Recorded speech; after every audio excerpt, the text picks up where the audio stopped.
speakers for this evening, I'm sure, is you've all heard his voice, as he is on 3 of the local radio stations.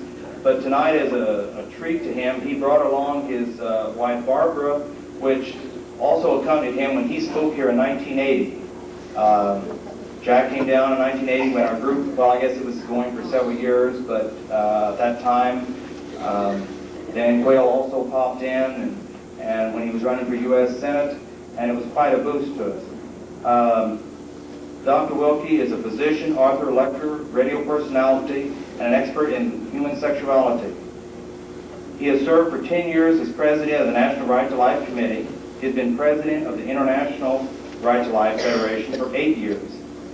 He is the president of the nationwide Educational Life Issues Institute, and his daily radio program is carried on almost 300 radio stations.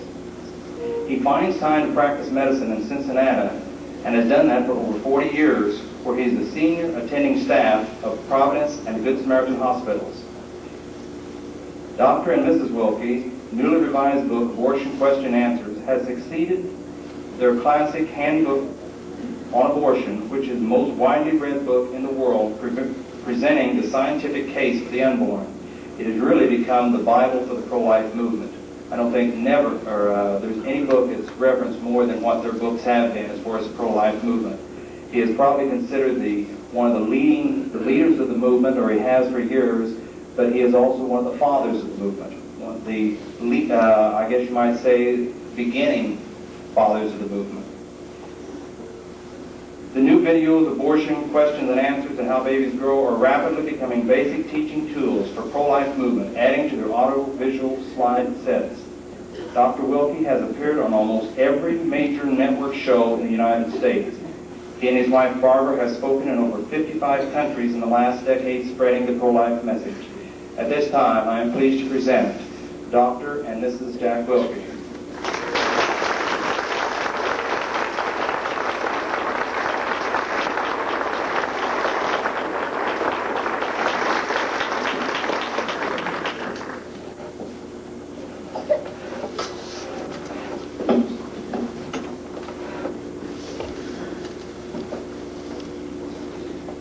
What he didn't tell you was that we are the proud parents of 6 children, one of whom is adopted.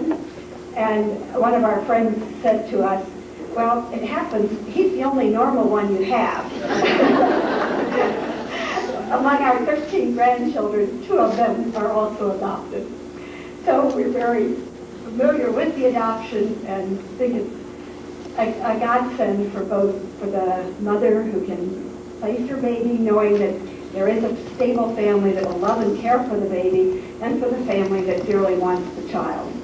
So that was said, the last time we were here was 12 years ago, and I'll never forget walking into this empty hall after we'd come through this very rural area, and I thought, boy, why did Louis set up all these chairs? I thought, well, the man is kind of a dreamer, which, a lot of the pro-lifers are.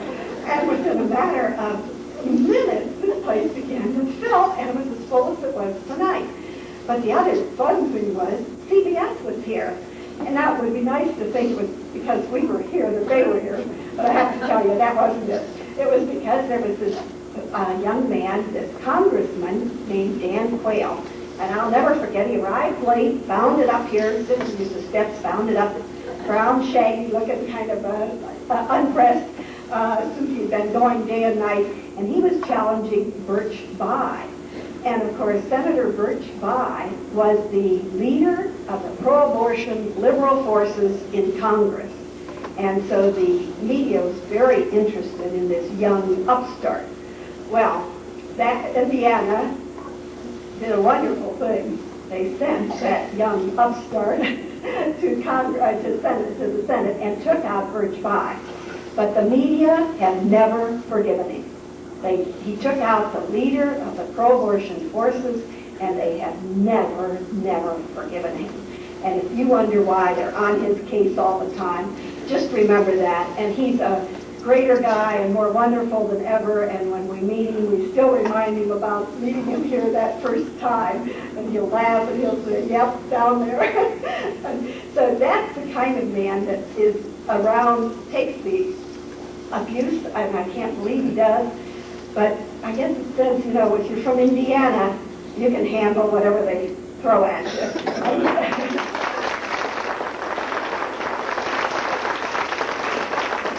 And he's done it with such good grace. I don't know about you, but I think I'd be in a pout most of the time if they were treating me like that. But he does it with such good grace and doesn't seem to carry a grudge and just has a job to do and moves ahead regardless. And I think that man is a tremendous credit to our country.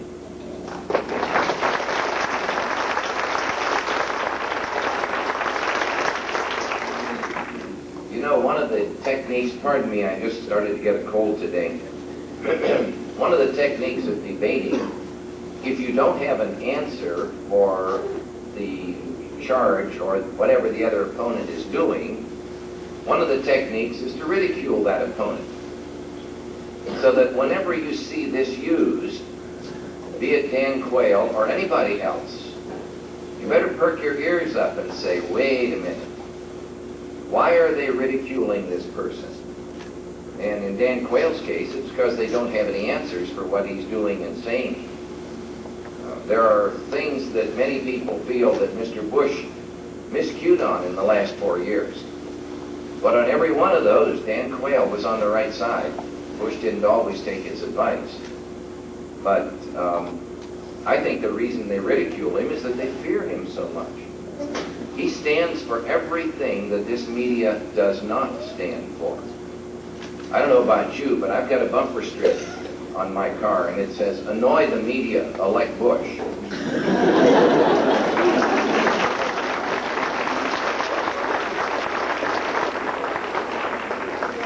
We've been around a while. We've been in this movement 20 years. And the media has always been pro-abortion. But they've never been remotely this blatant. Perfect example again this morning in our newspaper. Here's a picture of Clinton on one side and Bush on the other. What's the Clinton picture? Well, for one thing, it's twice the size of Bush's picture. And here is Clinton with Hillary sitting on his lap, as though they loved each other. And here are the Gores, and they're all looking happy and yippyish and young and attractive. And, gee, that's a nice picture. You'd like to like those folks. Then over here is a vertical picture of Bush. It's half the size, and it shows him holding onto the podium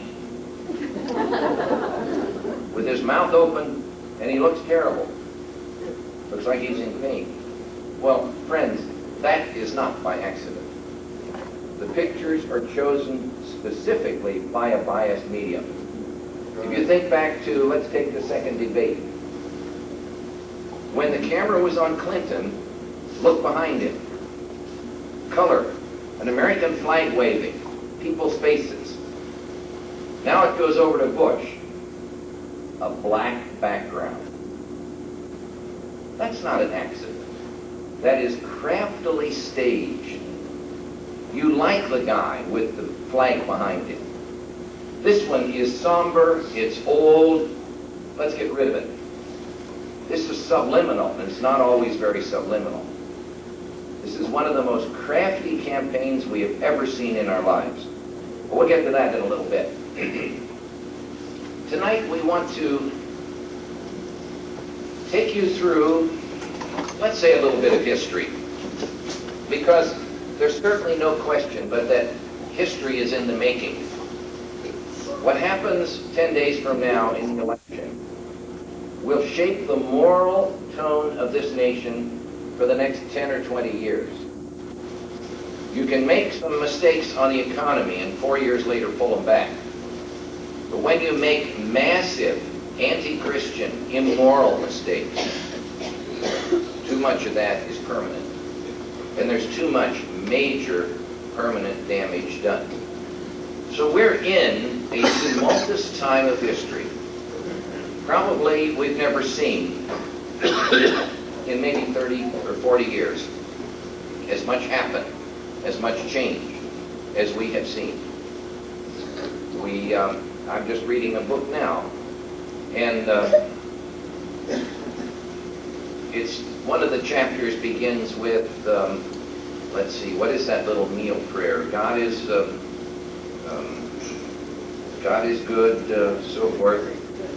Bless us for our food. We used to recite that when we were little kids. But that's outlawed in the schools now, of course. If you pray that in school, why, the teacher gets fired. You see, there's a gag rule in our public schools nationwide. They coined that term for another reason. But every single school teacher who is employed in a public school in the United States and America must observe a very, very rigid gag rule. If you mention the name of God or say the Lord's Prayer, even a silent prayer, you have disobeyed your government and you can suffer the consequences. But let's go back to the beginning. Let's start with Hippocrates. Hippocrates was an ancient physician, and many of us only know him because of the oath that the medical doctors all took. But the great thing that we don't understand for many of us, what did Hippocrates do? He was pre-Christian. What he did was he separated the functions of the witch doctor. The witch doctor originally had two functions. The witch doctor could heal, or he could cast a spell on you to see that you were done in. He could heal or kill, in so many words. What Hippocrates said was, henceforth, the physician would only heal.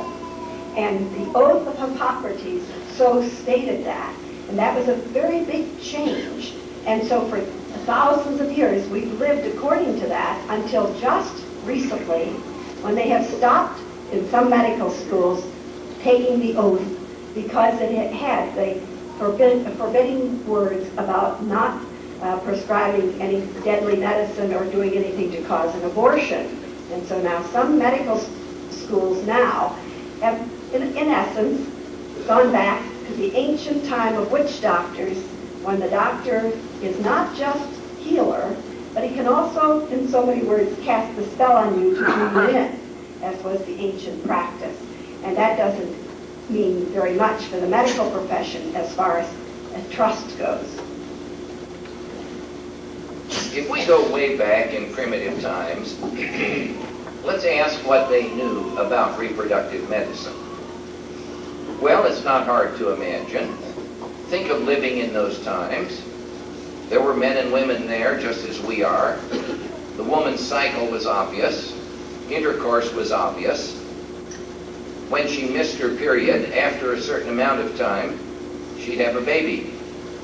Halfway through that pregnancy, she'd feel the baby kick. Sometimes before that, she'd have a miscarriage. Miscarriages in very early pregnancy, what passes from her is usually not recognizable as human parts. You have to get up pretty close to 6 or 8 weeks before you sometimes can identify human parts. But in any case, they connected intercourse with pregnancy, of course. But they were farmers, all of them, an agrarian economy at the very least. They could observe planting a seed of wheat and watching it grow. Well, they planted the whole business. The soil gave nutrition, but the entire wheat plant was contained in the grain of wheat. Well, that's the way it is with people then. The man plants the seed, and contained within the seed that he planted within his wife's body was the entire body of the new human. It's pretty obvious. That's what they knew.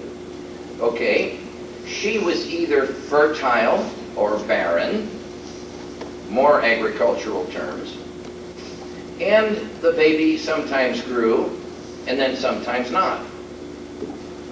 The other thing they knew, of course, was that the baby was not alive in the first half of pregnancy. About halfway through, the baby came alive. She felt life. The lawyers later on got another word for it. They called it quickening. And so the baby came alive halfway through pregnancy. There was a lot of ramifications to this kind of thinking. One of them, now they didn't really talk about human life because they knew that life only began halfway through. And at that time, quote, the breath of life came to the child.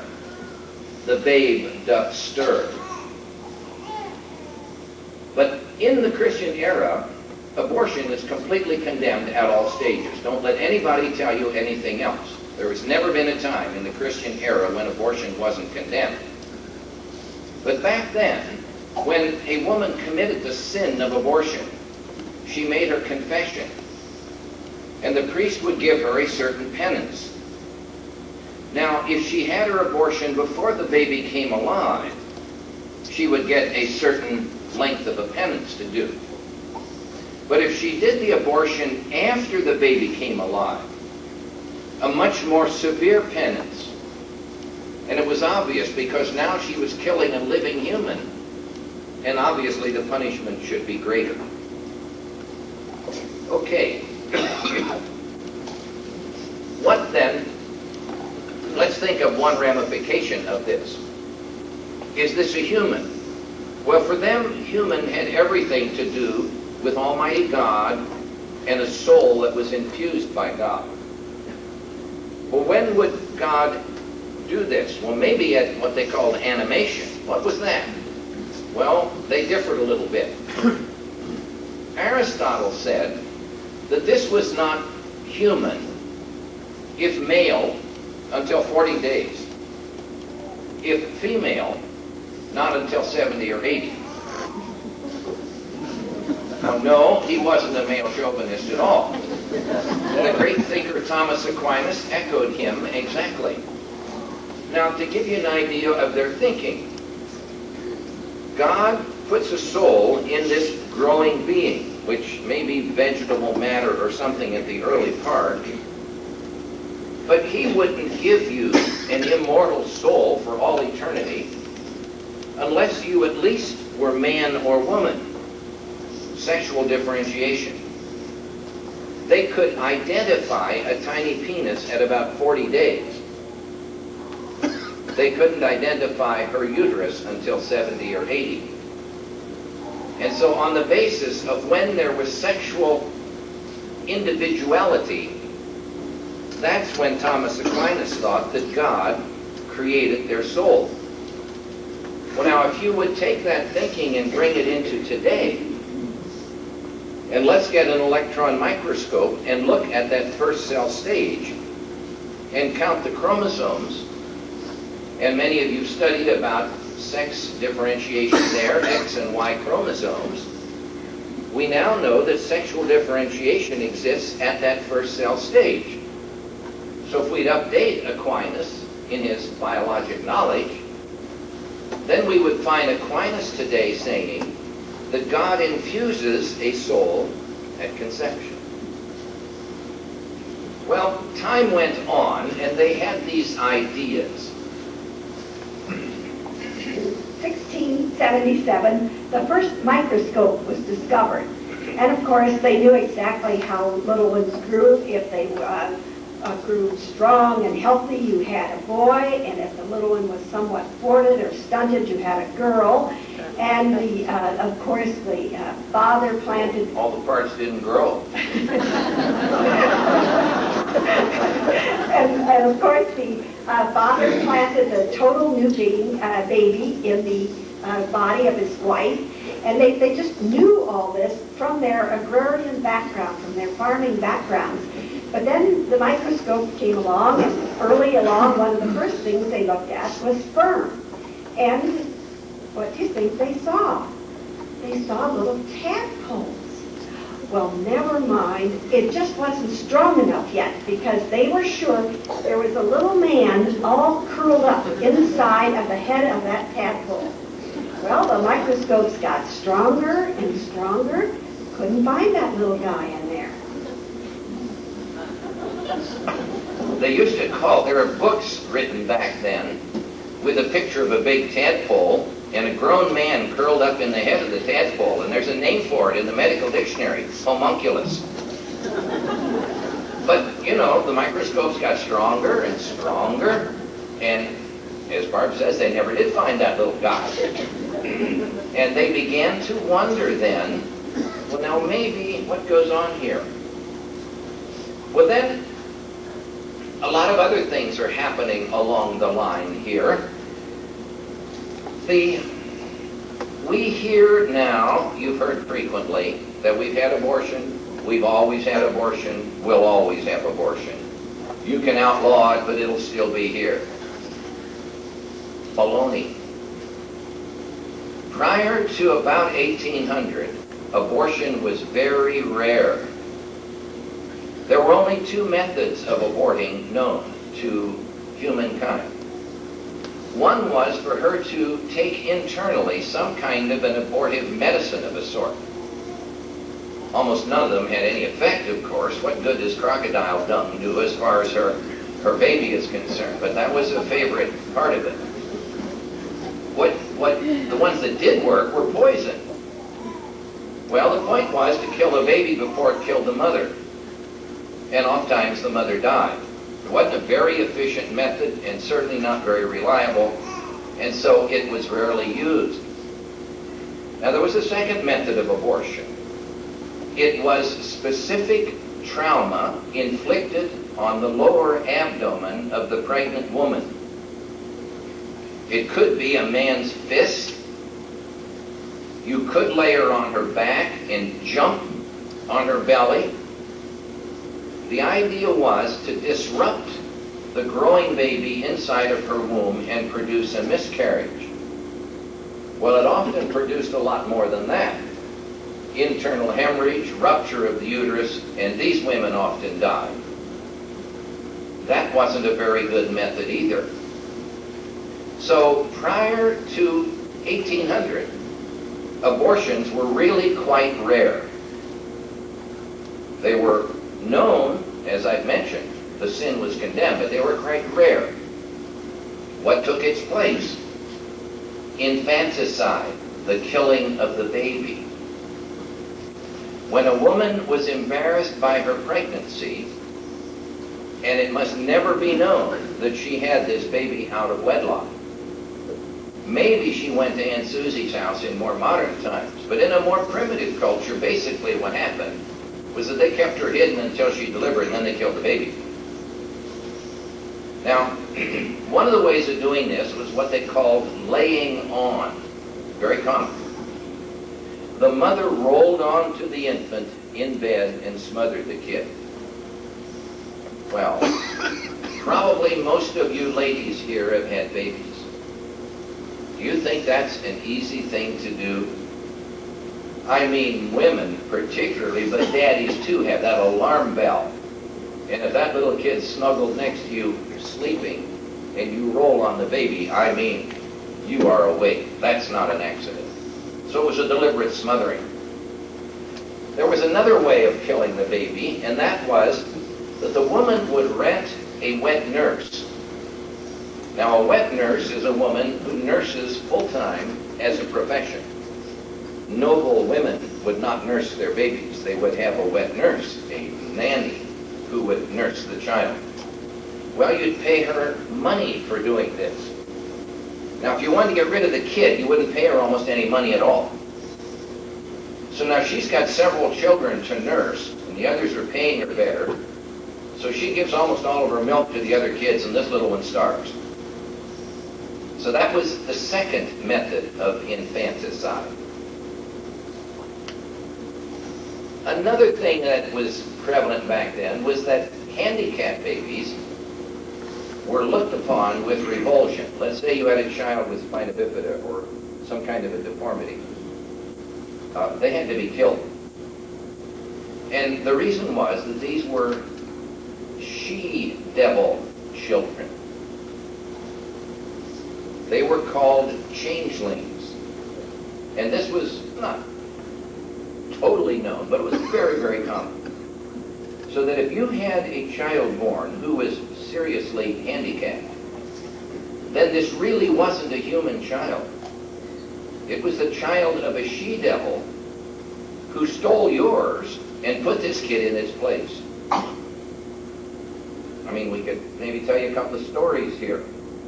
of a woman who fired up her outside furnace where they baked oven in the big stone ovens out in the yard. And she's got this big flat ladle that she puts the bread on and shoves it in. Well, she had this baby who was handicapped, so she laid the baby on the paddle and was going to shove it into the furnace. And with this, the she-devil suddenly appeared, snatched this child, gave her a normal one back, and slinked away, saying that she just wanted her baby to have human milk. Now that's a story in the literature. Another one, over a bridge with her child who is handicapped. And she sees the devils in the water underneath frolicking. So she threw her baby down to them. So they didn't have any civil rights laws in those days, believe me. It wasn't very healthy to be born handicapped, because the chances are you'd be killed. But as time went on, they began to think that something else must be going on with conception. And so in 1827, Ernest von Bohr discovered the actual idea that human conception did occur, that the female contributed half of the new baby. This was brand new scientific information, 1827, before they knew that that actually happened, that it took the man and the woman to make the little baby. And with that, of course, came all kinds of different information and ideas. This revolutionized the scientific background, because now no longer was it just the man planting the total new baby, but that the woman also contributed part. In 1843, a German scientist by the name of Martin Berry witnessed the penetration of a rabbit ovum by a rabbit sperm. And the theory of mammalian conception was confirmed. You see, we're mammals. The male plants the sperm within the body of the female. The child grows within and is delivered and suckles at her breast. That's the definition of a mammal. We share that with many animals. Well, that is mammalian conception. Discovered, discussed, described for the first time in human history in 1827, confirmed in 1843. Human conception was not witnessed under a microscope until the 20th century. What did this change? It was a momentous change. For now they had found out that human life did not begin halfway through pregnancy, but it began at the beginning. And the term conception was coined. Now, an interesting had happened as the various Western European nations moved from ecclesiastic law to civil law. And we inherit English common law, and that's where our background comes from.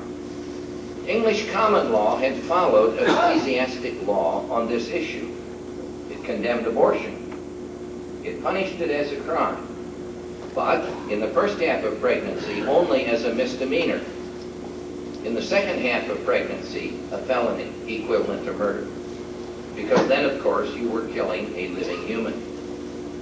But now, the discovery had been made that human life didn't begin at 4.5 months, but it began at conception. In 1869, the British Parliament passed the Offences Against the Person Act. And that law dropped the felony punishment from quickening back to conception. And it did it in the light of the fact that they now knew when human life began. Now there was another thing. All of the original colonies of our country did not quickly pass laws against abortion. The first one that did was maybe 50 years after the Declaration of Independence. And you'll hear pro-abortion people now and again saying that the early colonies had no laws against abortion. Nonsense. We inherited English common law.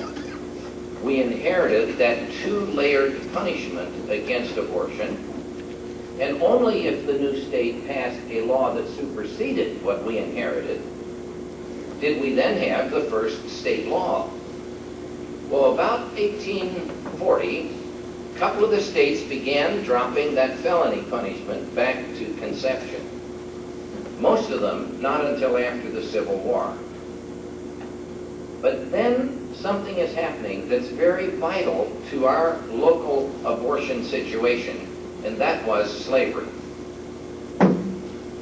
Slavery had been a real problem in the states, but the Supreme Court finally ruled to settle the slavery issue. 1857, Dred Scott decision. In essence, what did that do? It said that black people were not legal persons. They were the property of the slave owner who could buy, sell, or destroy his property. And if anyone protested, what were they met with? Now look, if it's against your religious or moral convictions to own a slave, that's fine. You don't have to own a slave, but don't force your religious or moral convictions on the slave owner. He has his right to choose to own a slave. Slavery is legal. And it's very important to remember that that was in 1857 and the taking away of the legal personhood of the slave. Because as we look ahead to today, we see a very close analogy. 1973, the Roe versus Wade decision, also by a 7-2 vote, tried to settle and create a new abortion law. It said that unborn people were not legal persons before the law. They were the property of the owner, the mother, who now had the right to choose to keep or kill. And pro-lifers protested to be met with the same argument. Well, now wait a minute. If you're against abortion, you find it morally offensive, that's all right. You don't have to have an abortion. But don't force your morality on the owner, the mother. She now has the constitutionally protected right to choose to kill. Get off her back. Now that was 3 years before the Civil War, and Dred Scott had a lot to do with precipitating the Civil War. When the war was over, the states rather quickly passed 3 amendments to the U.S. Constitution. The 13th Amendment abolished slavery. The 14th Amendment established civil rights. The 15th Amendment gave black people the right to vote. We're still working on that 14th Amendment, I think. But it's rather interesting to think back to the way in which it was passed, 2 years after the Civil War. You see, in the Roe versus Wade decision, Justice Blackmun used the 14th Amendment as his main backup for saying that abortion was truly and always had been in the Constitution of the United States. Well, it was interesting. He found the right to abortion in the right of privacy. Well, only 6 years earlier, Justice Hugo Black had found the right of privacy in the Constitution. Then they asked him where he found it, because it obviously isn't written there.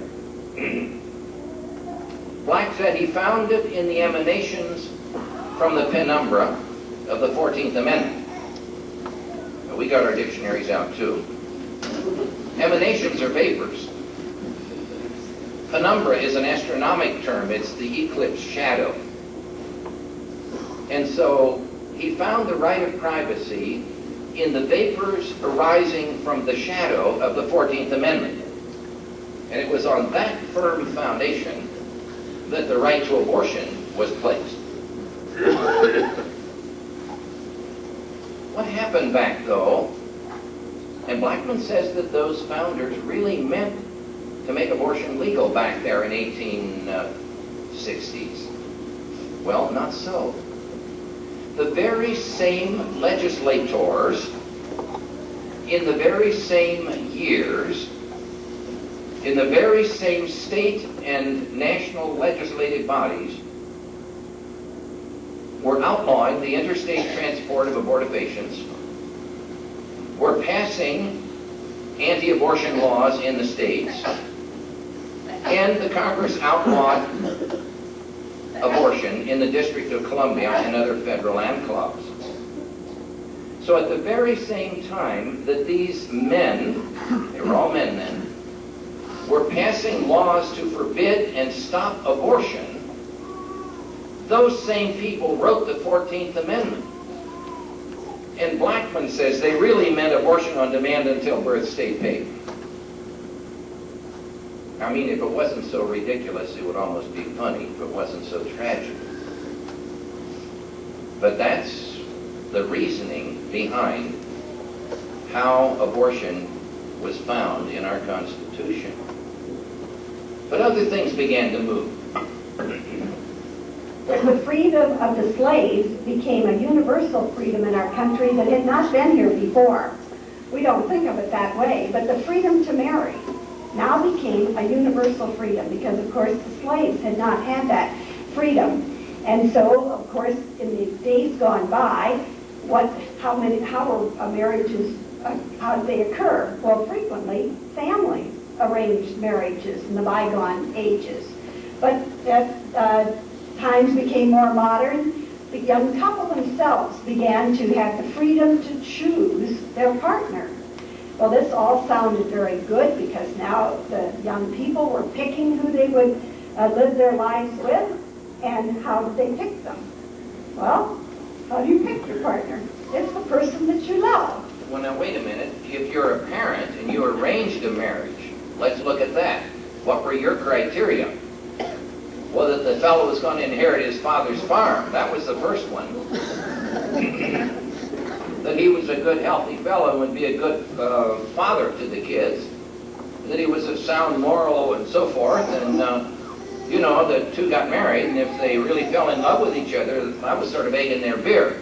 But love was not a reason to get married. Through untold eons of human history, it has never been the prime criteria, for marriages had always been arranged. But now, they were free to choose their own partner on love. But as time went on, then what happened?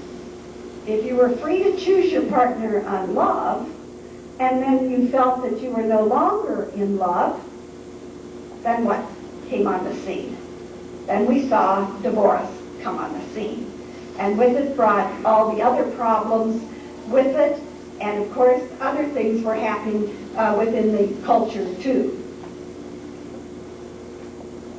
they chose a partner because of love. Let's investigate that a minute. We use that word in so many different ways. I love ice cream. I love to play baseball. I love my wife. I love my mother. We use it in so many ways. What really is love? For many of you, you're young parents. You're going to teach your children, and your grandparents, you're going to teach your grandchildren. What is love? Love is a gift. It's giving.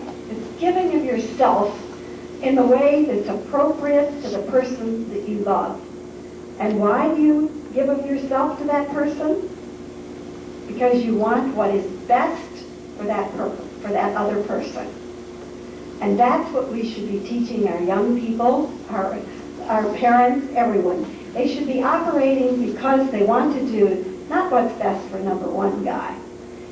And yet, what has our culture done? Our culture has taken love, which was supposed to be and is, doing what is best for you, because I want to make you happier, healthier, holier, make you a better person. That's what loving someone means. But instead, today, what does the word love mean? They've turned it around 180 degrees, and love now means, how will I get my satisfactions? What will make me complete? What will be a meaningful relationship for me, me? And it has turned it totally around and has confused the entire situation of love. In the 1920s, vulcanization of rubber was invented. With this came the first condom, the first contraceptive rubber. But very little of these were used. for every religious denomination, bar none, condemned contraception, had from the beginning. And that was a universal creed of all churches.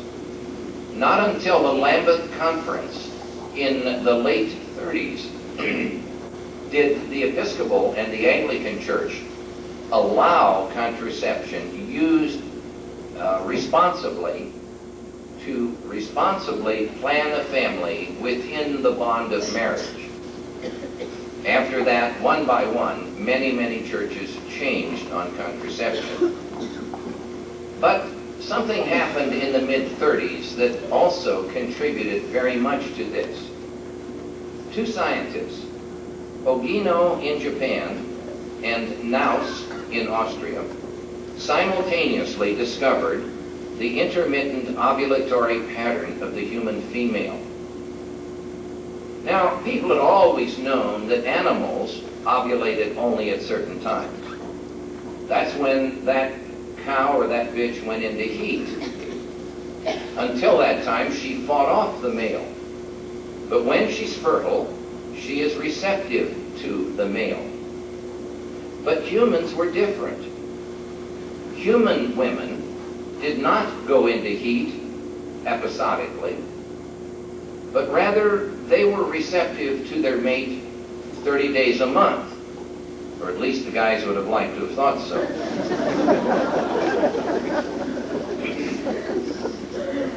Since she did not have the same rhythm here, she had a monthly rhythm, but it didn't involve this, it was assumed fully that she was fertile 30 days a month. Okay, these two gentlemen discovered ovulation.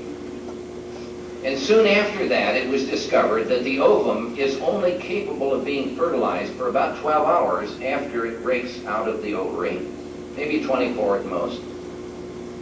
And the human sperm, while they can live inside of a very fertile woman as long as 10 days, a week, with rare exceptions, are incapable of fertilizing her after about 48 hours.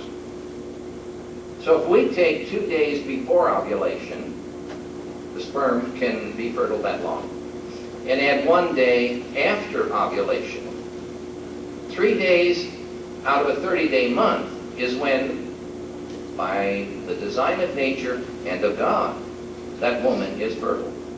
Only, on an average, 3 days out of a month.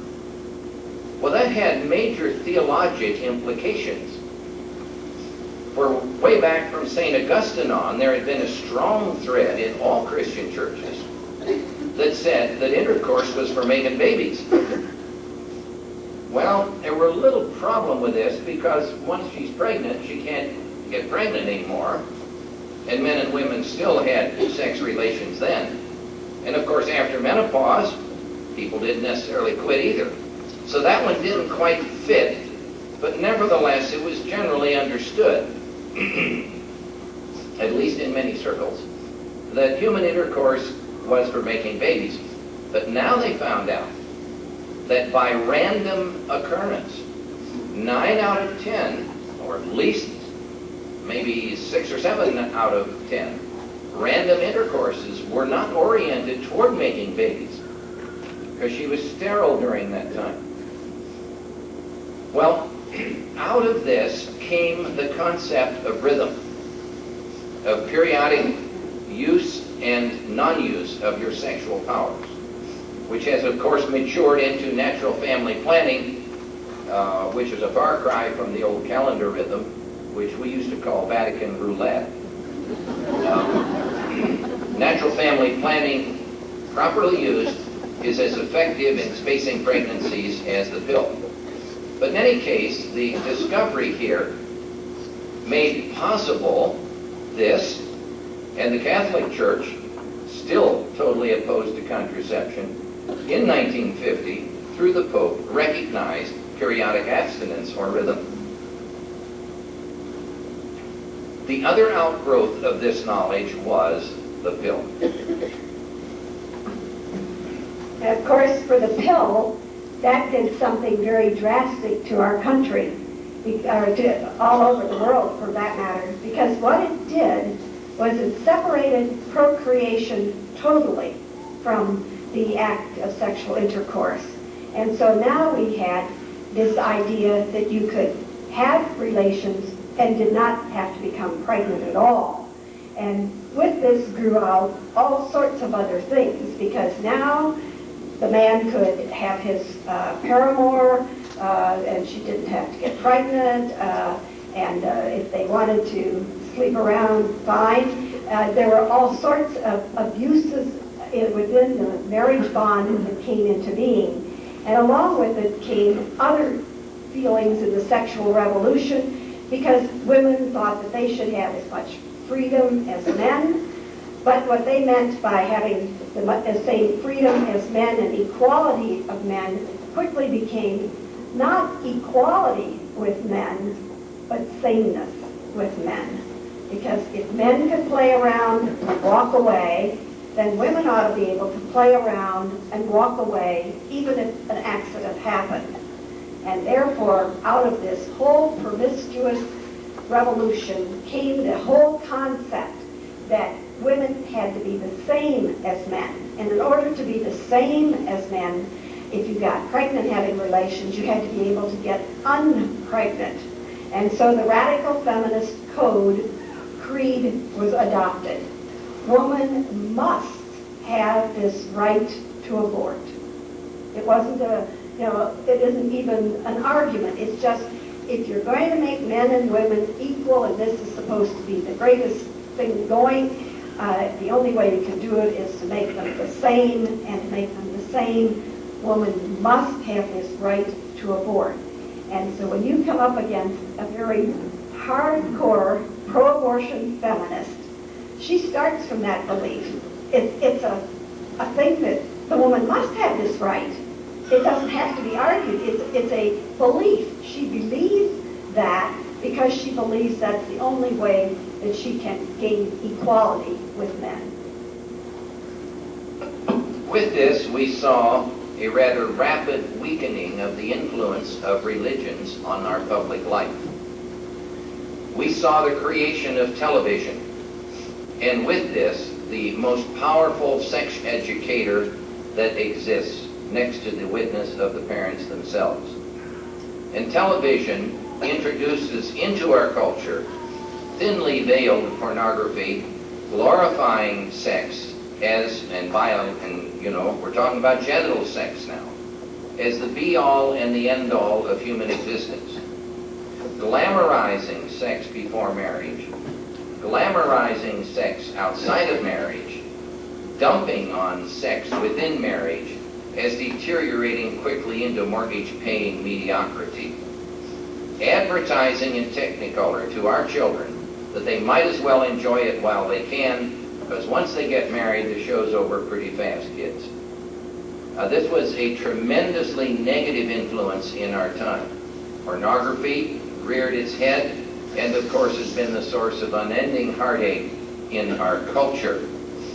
And then, you see, having totally separated sex from marriage, and then emphasized that sex really was the achievement of an individual orgasm, then it really didn't matter how you achieved it.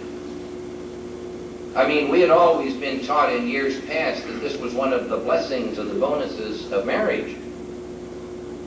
And, say, masturbation, for instance, had been a sin. And certainly adultery is condemned. It's one of the 10 Commandments. All of the good books condemn fornication. But you see, if sex is in fact your birthright, then you're allowed to have it any time with anybody for any reason. I mean, let's use it for menstrual cramps. You can do it any time.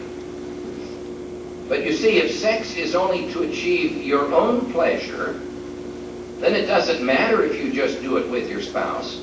You can do it with anybody, and that includes somebody of the same sex. Now, I've been a physician for 44 years. A lot has happened. When I went to med school and Barbara was a professor of nursing, homosexuality was a crime. We called it sodomy, and there were laws against it. over the years, we decriminalized it, and it became a perversion, an illness to be treated. Then it became more normal, and it was an oddity to be allowed.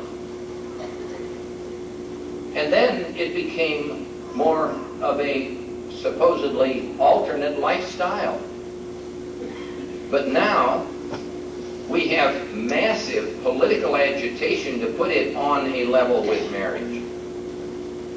And we have seen this movement on homosexuality within my professional lifetime and the lifetime of a few of you. So we saw then what's known as the sexual revolution, and we see where it comes from. Many of the things we've said that we see as maybe are presented as negative are not necessarily always negative. There's goods to most of these things. But they do follow in this logical progression. And the ultimate then was the abortion. And it is the cornerstone of the entire liberal, radical, feminist movement. If you look at the goals of the National Organization of Some Women, did you get that? Always say some women. They hold themselves up as being representative of all women. And of course, they're only a tiny minority. People listen to that and they catch it. They smile. Sometimes they laugh. You know, the doc's right. They are only some. And of course, the Anti-Civil Liberties Union. Got that one too, huh? Sometimes I call them the Anti-Christian Liberties Union. ACLU. But in any case, this is it. This is the center point. This is the one they will not give 1 inch on. This is the center of it all. Make no mistake about it. Abortion, as an absolute right, is where they have planted their flag. And they won't give an inch. And they won't give an inch until it's available on request for the entire 9 months, state paid, for any reason at all, without parental knowledge, without spousal knowledge, without a waiting period. Just go and do it. That's their goal. And they call us zealots and extremists. They are. They won't compromise a bit. So, where does all of this then take us? Well, Roe versus Wade was 19 years ago. What happened since then?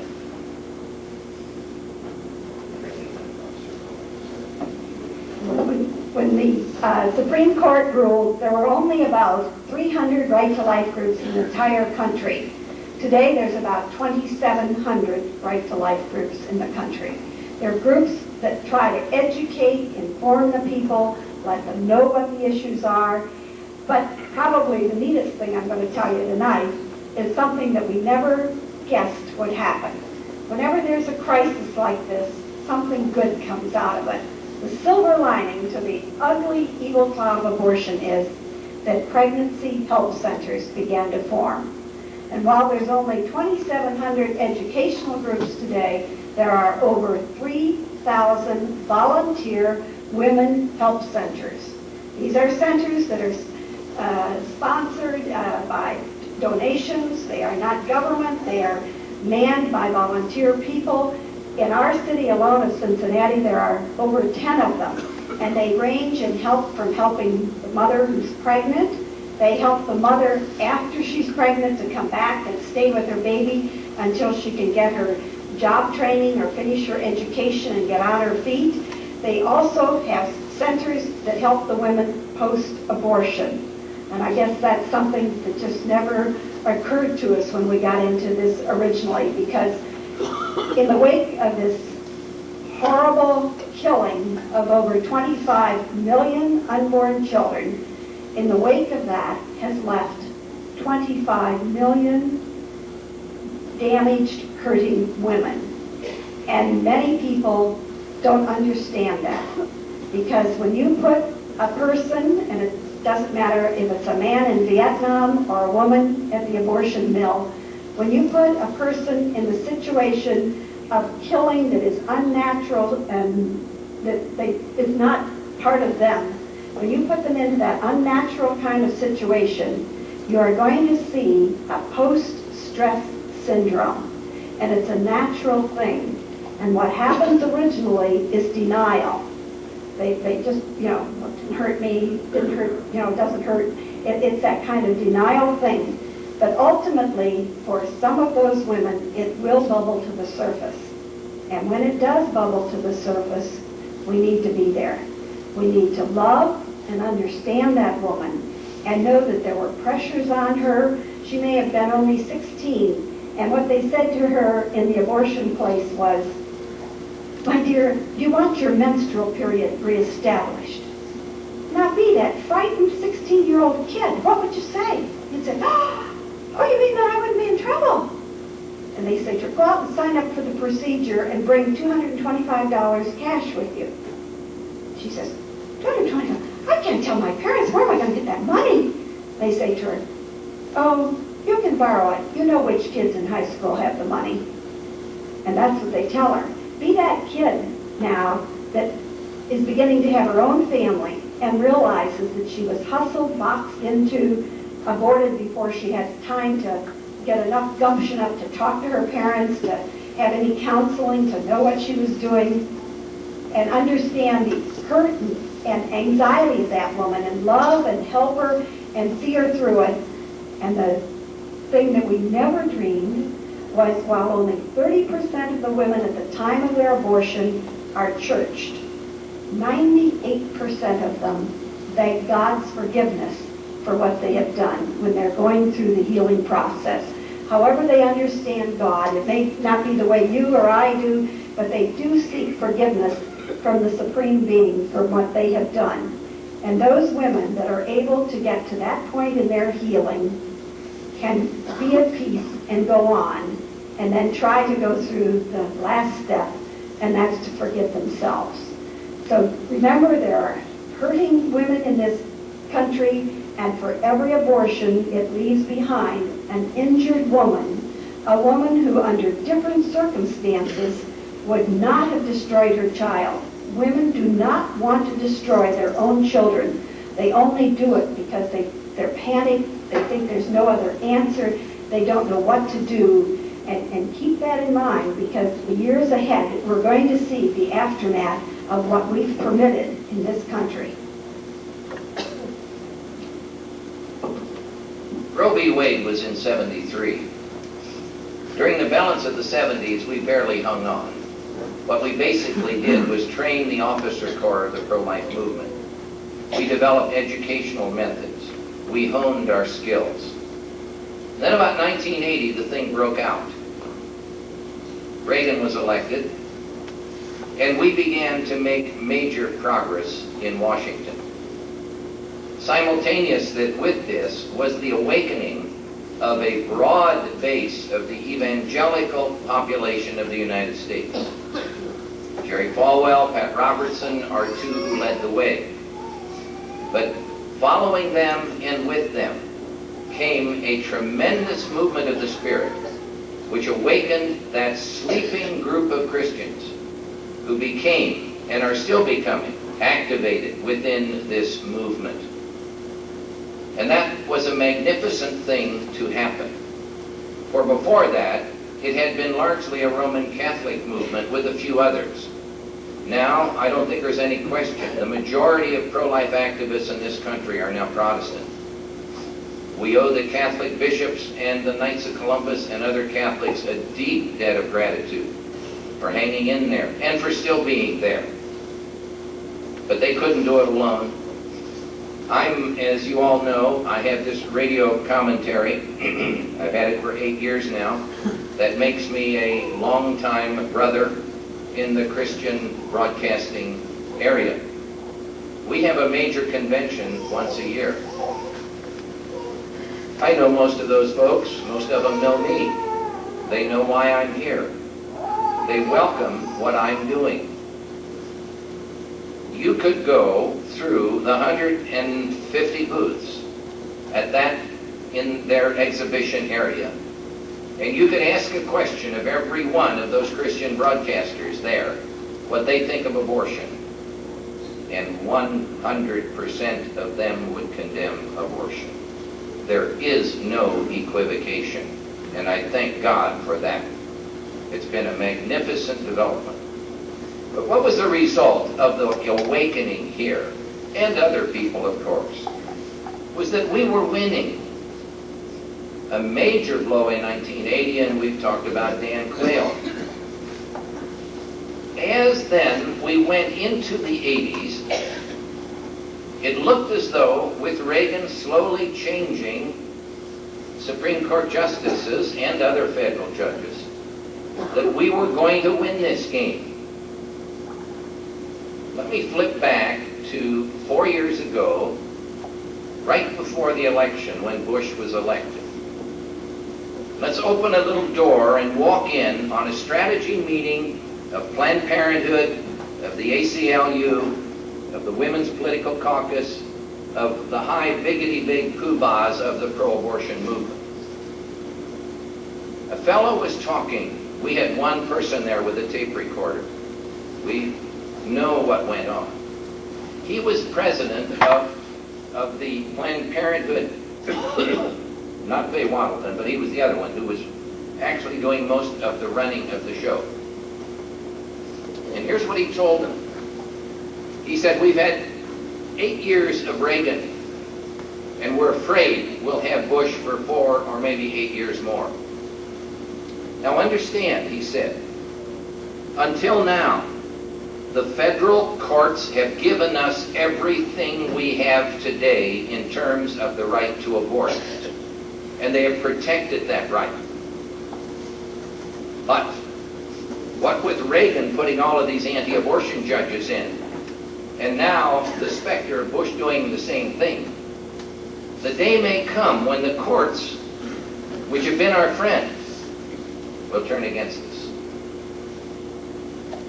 So we must change our tactics completely if we're going to survive and keep the right to abortion in our country. And they asked him, what do you mean? He said, we've never owned the common folk in America. That's been pro-life country, anti-choice country. He said, we must go out to ordinary citizens and convince them that abortion must stay legal. They said, how are you going to do that? He didn't know. All he knew was that they better find out, or the days of the abortion legalization would be limited. And so what did they do? They did a very business-like thing. They did some intensive and prolonged market research. National Abortion Rights Action League alone admits to spending $500,000 on market research. And they went to these smart guys and they said, tell us, how can we win this? And in due time, the market researchers came back to them and they said, sit down, here it is. You want to win it? Let us tell you how. First of all, never mention the passenger, the fetus. You're dead walking in the door on that one. You can't win that. Avoid that completely. Second, don't argue abortion. Don't argue the right or wrong of abortion. You lose. They'll win. You can't win on that one. Well, then what do we do? Very simple. Change the question. Change the question from, is abortion right or wrong, to, come on, who decides? Change it to who decides, the woman or the government. Change it to a woman has the right to choose. That's all the same question. Get off of abortion completely and talk about who has the right to choose. They did their homework well. When the Webster decision came down over 2 years ago now, I was president of National Right to Life day, I think I had maybe 10 or 12 or 14 radio and TV interviews. And it struck me by the end of the day that something had changed. For no matter what the announcer, the moderator, the questioner asked the pro-abortion lady next to me, and they were different all day long, every time she said the same thing. Ignored what the question was and simply spouted, well now, the real question is who decides, the woman or the government? And it was like you had wound them up. And it was Faye Waddleton, and it was Kate Michelman, and it was English, and it was everybody else. And they all said the same thing. And then they launched a multi-media, multi-million dollar campaign that I estimate probably has involved as much as $50 million. Full-page ads in the New York Times, 12 in a row, $100,000 a pop. The same thing in the Washington Post, and the same thing in the Philadelphia Inquirer, and the Baltimore Sun, and the Denver Post, and the Los Angeles Times, and you name it, the Bloomington newspaper to boot. Small cities, large cities, full-page ads everywhere. Millions and millions and millions of dollars. And it harped on the one theme, woman's right to choose who decides. It's so American. I mean, gee, we go to the ice cream parlor and we have how many dozen ice creams to choose from? You choose your draperies. You choose the style of your clothes. We choose all the time. A big apple or a little apple. We choose, we choose. It's so American. And you know what's happened in the last 2 or 3 years? They've reversed the field on us. Until then, we were winning. And now, in many, many ways, they're starting to win. At least many of the politicians think so. And that's why we've had so many of them flip-flop. There haven't been many who survived. If you think back 2 years ago in our own Ohio, Celebrezzi, an 18-year incumbent running for governor, solid pro-lifer up till 2 weeks earlier, completely flipped and ran on a pro-abortion ticket and got beat by a pro-lifer. We've seen that consistently happen across the country. Not to worry, they keep doing it. Gore has flipped completely and did so in the last few years. When Gore was a congressman, he voted for a bill that would have established in a statute the Human Life Amendment, granting personhood to the unborn. He's flipped. Clinton has flipped within the last 6 months. He was in favor of parental notification, for instance. Now he's in favor of FOCA, and that forbids parental notification. So flip-flopping has become, unfortunately, sort of common among politicians. What are we going to do about this? Well, we decided that we better do a poll, and we found out some interesting stuff. We found out that among the middle, roughly 50%, those who kind of lean one way or lean the other, but aren't really made up their minds. About 50% of the Americans have not for sure yet made up their mind on, you know, should the woman have the right to choose. They haven't made up their mind yet on the abortion issue. Of those 50%, we found that the pro-lifers have been phenomenally successful in teaching them that it is a baby, and from the very beginning. They do believe that, overwhelmingly, they believe that human life begins at fertilization, at the beginning, contrary to what the pro-abortion propaganda is. The other thing that they still believe is that abortion is wrong. They do believe, the middle people still believe abortion is wrong. But our opposition has been phenomenally successful because that middle group also believes it's a woman's right to choose.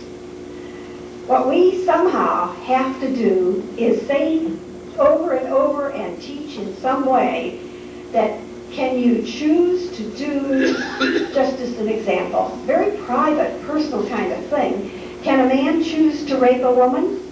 Well, now, why should the government interfere? That's a very personal choice. Shouldn't he be able to choose? Or you need money. You're going to rob a bank. Well, now, why should the government interfere? You're choosing to do that. You see how stupid that kind of argument it is. What you have to say first is, what are you choosing? What are you choosing? Are you choosing something that is right or wrong, good or bad, sin or sacred? Ask the question now. What can you choose to kill unborn babies? Can you ever give anybody the right to choose to do wrong? No, it's a law that is wrong. Just like you couldn't make people slaves, you can't make people property that can be killed by someone else. And so when they say, but the woman should have the, and so you say, well, you know, I don't want to say anything to my neighbor, she ought to be able to choose. Come on. The next time you say that, you should say, what am I telling her she can choose? Choose to kill her own kids? I must be out of my mind if I'm saying she can choose to kill her own kids. I wouldn't say that her husband could choose to rape my daughter. Why would I say that she could choose to kill her own kids? We have got to begin to think straight. They have really marketed and sold that. It has been packaged, and we have bought hook, line, and sinker as a nation. And we have got to say, what they choose, is it right or wrong? In the Douglas debates, Lincoln-Douglas debates right before the Civil War ranged all across Illinois and contiguous states here. Douglas was pro-choice on slavery. He wouldn't own a slave. He was in conscience opposed to slavery, personally opposed. But he wouldn't impose his morality on the slave owner who had the right to choose to own a slave. And he harped on it in every one of their debates. Lincoln's answer was consistent. It was a one-liner, and he kept saying it again and again. He said, Mr. Douglas, no one can choose to do what is wrong. No one can choose to do what is wrong. This is a civil rights issue. It's a human rights issue. Is this a living human? Yes. Why do we know that? From natural science and medicine and biology. That is not a political question. It's not a theologic question. It's not a philosophic question. It's a medical question. We know that at the first cell stage, everything you are today was contained within that cell. All you did was grow up. This is human life, and from the beginning, that's a proven scientific fact. There's only one other question. Should we have equal protection under the law for all living humans? That's what we call civil rights. And we make laws to protect civil rights. Never forget what Martin Luther King said 30 years ago when he began the civil rights movement of the 50s and 60s. Some of his friends came to him and they said, Martin, look, you're trysting with a windmill. You can't solve the racial problems in this country by law. This is a job for a long-term education. Only when you change minds and hearts can you stop segregation. Dr. King had a plain answer. He said, I know that a law cannot make you love me, but a law can prevent you from lynching me. And let's remember that, the words of Lincoln and the words of Martin Luther King. Now, we've got an election coming. Let's take a quick look at the candidates. In 1980, I can tell you where Mr. Bush was. Because right after he was nominated as vice president, I was newly elected president myself of the National Right to Life. I asked for and got 4 hours of his time in Kennebunkport. And the two of us sat together in that nice home he has out there on the spit. And we did nothing but talk about abortion with my trusty slide projector between us. And after Barbara served us lunch, several other of our pro-life people joined us for 2 hours of talking politics. And when it was over, I asked him where he was. We've heard a lot about Bush flipping. This is August 1980. At that point, Bush said, "I have always been opposed to federal funding of abortion for any reason except the life of the mother." We knew that. He said, "I will support an amendment to the Constitution to reverse Roe versus Wade." Mr. Bush, will you support a federal amendment to protect all babies from conception? No, he said, I won't go that far. That's where he was in 1980. I saw him on any number of occasions in the next 4 years. And when the next election came, and he and Reagan stood for a second term, I got another hour or more with him, and I walked into his office, and we sat down and we talked.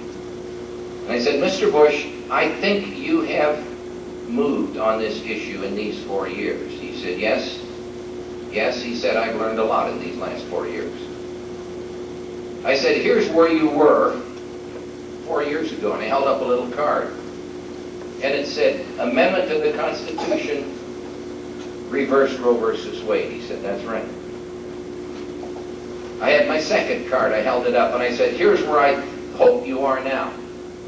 Federal Human Life Amendment to protect from conception." He smiled, and he shook his head slowly. He said, "No, Doc." He said, "No."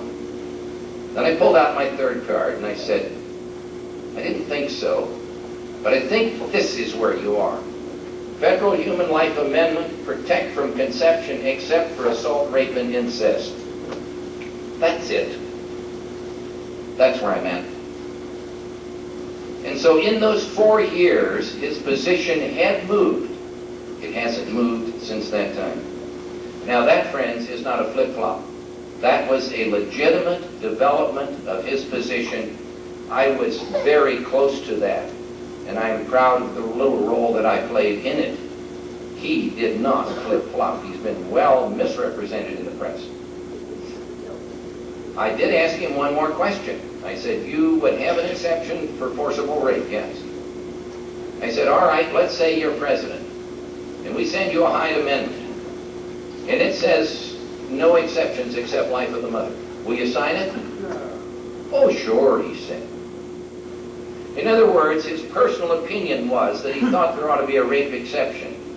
But if we sent him legislation without the rape exception, he would sign it, and he has. So I said, "Okay, after the election, I'm coming back, and I'm going to talk you out of that rape thing." He said, "Good luck." About 6 months after the election, I came back, and I spent about 45 minutes with him. I was loaded for bear. I'm not a bad debater. I thought I had talked him out of that rape thing. When I was done, he sort of slowly shook his head, and he said, "Doctor," he said, you're very good at this, and I think you're probably right. But he said, "You'll have to bear with me. Somewhere inside of me, my gut says compassion for that woman raped. No," he said, "I'm going to stay with this exception." That's where Bush is. Bush has been substantially more active pro-life than Reagan was.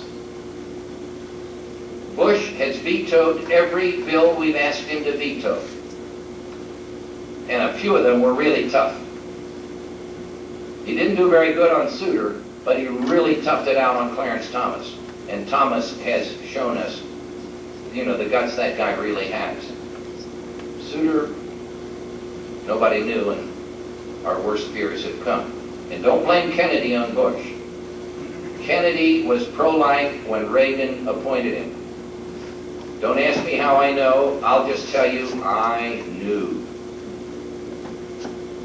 Kennedy, last fall, voted to bring out the Casey, Pennsylvania decision, and his vote last fall was pro-life. He changed his mind during the year and flipped to the other side. I won't go into details as to why, but it comes down to the greatest sin of all, pride. Bush has vetoed every pro-abortion bill that has come to his desk, and every one has been upheld. Except for Bush, we'd be in big doo-doo, to quote him, huh?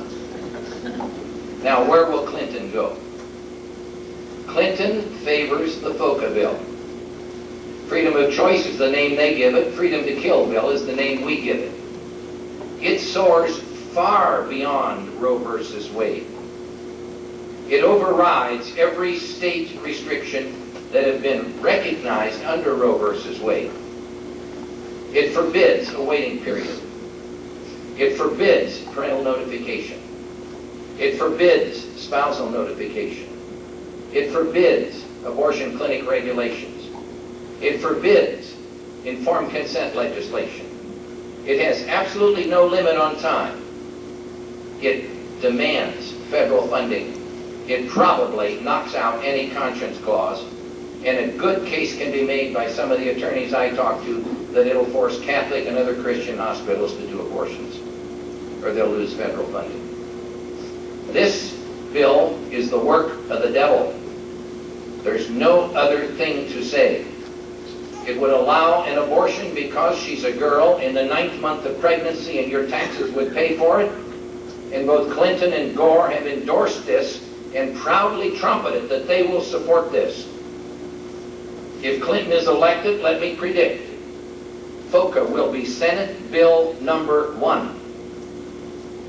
It will clear the Senate by a voice vote, and unless you send pro-life congressmen to the U.S. House of Representatives who will fight against the Democrat leadership there and spike this, the House will go along and Clinton will sign it, and that bill will be law before January is out.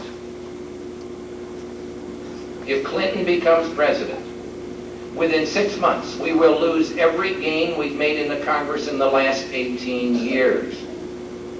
The Hyde Amendment will be reversed, and we will again be paying for 300,000 or 400,000 elective abortions a year through Medicaid. The Treasury and Postal Appropriations Bill will be changed, and federal employees' health insurance will again cover elective abortions.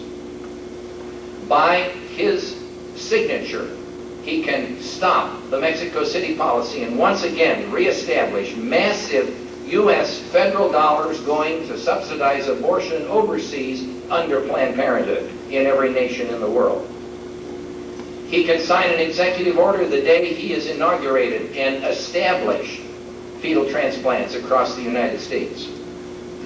He can clean out the Department of Health and Human Services and will, let me make a prediction, I may be wrong, but one of the prime candidates to become Secretary of Health and Human Services is Ms. Faye Waddleton, who has just stepped down as head of Planned Parenthood. There have been promises made. Who will be the Attorney General? My prediction is Robert Abrams. Now, Abrams is running for Senate in New York against incumbent pro-life D'Amato. Abrams has about a 10-point lead. It looks like he's going to win. But as Attorney General of the state of New York, Abrams has been attacking in a savage way the crisis pregnancy centers across that state and has literally forced many of them almost out of business. They are no longer allowed to do pregnancy tests, for instance. He is a bitter, savage, pro-abortion zealot. I predict that Clinton will name him as Attorney General. Now, if he wins the Senate, who will take his place? Well, the woman he defeated in the primary, Geraldine Ferraro, in the Senate. United Nations Fund for Population Activity, for the last 8 years, we've stopped funding because of the compulsory abortion program in China. Under Clinton, it would start right back. You name military hospitals would become abortion on demand for all military personnel. We would again have abortion in the Peace Corps and veterans hospitals and in public health hospitals. There is literally, and of course the big one is the Supreme Court. Justice Blackmun is 83 and he's waiting to retire. Stevens, the other pro-abortion man aboard who's really pro-abortion, has had a bypass and he's in his mid-70s, and in 4 years he'll probably retire. They'd be replaced in kind with younger people. You want to know who goes in those 2 slots? Lawrence Tribe, the radical pro-abortion, brilliant scholar from Harvard, and Mario Cuomo. governor of New York. You want them on the Supreme Court? The lady, Justice O'Connor, has metastatic cancer. She's been treated, breast. It is in remission. Please God, it doesn't come back. But breast cancer does sometimes. In the next 4 years, it could. That would take her out. White, one of the pro-life guys, is in his middle 70s. Consistent rumors about him retiring. Would he hang on until he's 80 in the hopes that we have a pro-life president again? Maybe not. What I've just told you is that in the next 4 years, Clinton could put in 4 young, vigorous, pro-abortion zealots on the Supreme Court and completely reverse any gains we've made there, and those pro-abortion people would sit there for the next 20 years. Friends, I'm not talking about local Democrats.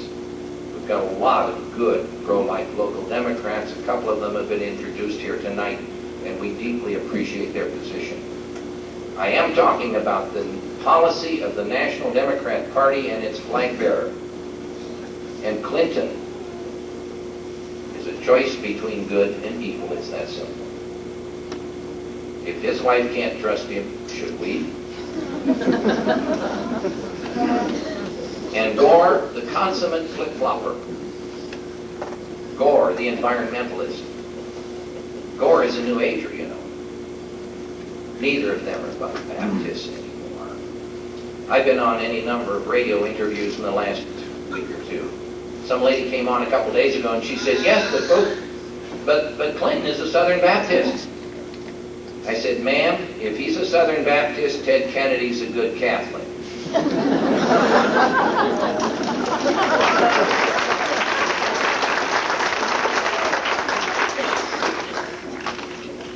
How do you judge? You have a 100% pro-life candidate running here for Congress. His name is Murdoch. You have a 100% pro-life senator seeking re-election. His name is Dan Coates. And you have a 100% team of Bush Quayle running for the top spot.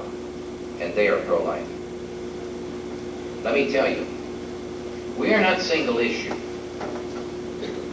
Let's think of it in terms of disqualifying issue. If a candidate for major office is shown to have stole the country blind, would we keep him in office? No, by that virtue, he's disqualified from holding public office. If a candidate for public office, let's say publicly raped a woman, out. He's disqualified. How much more so a candidate that would perpetuate and have you pay for the continuing slaughter of every third baby conceived in America? How monstrously evil. That man or woman is disqualified from holding public office. And until each and every one of us understands this and disregards any other issue, and understands that the future moral fiber of this nation depends on people with good morals on the top, a pro-abortion candidate is disqualified from holding public office. The Catholics here won't recognize this, but my good Christian friends, many of you will. There's a fellow who died just a couple of years ago. His name was Francis Schaeffer.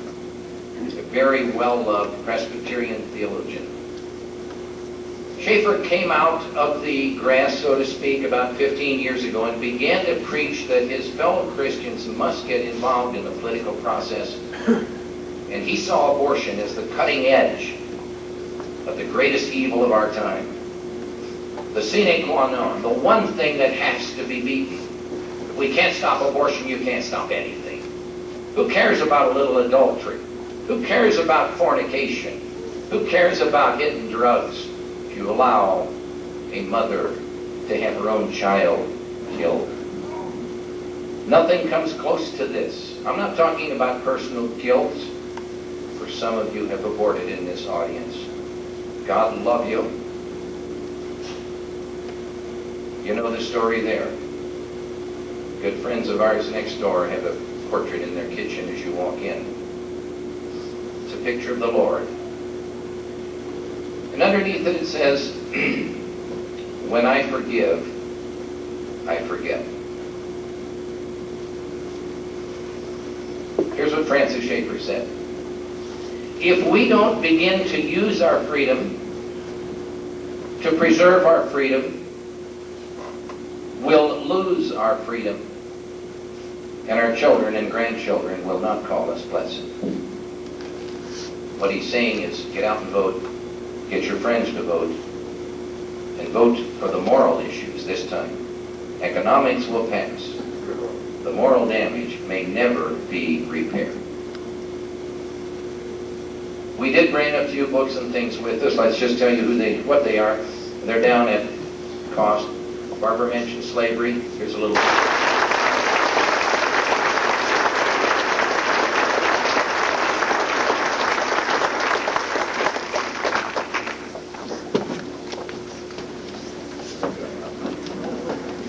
Thank you very much, Jack. It's been a real interesting experience tonight, and I appreciate your comments. Jack will be over, he has a table over here for those that want to either get some of the books or the videos or whatever.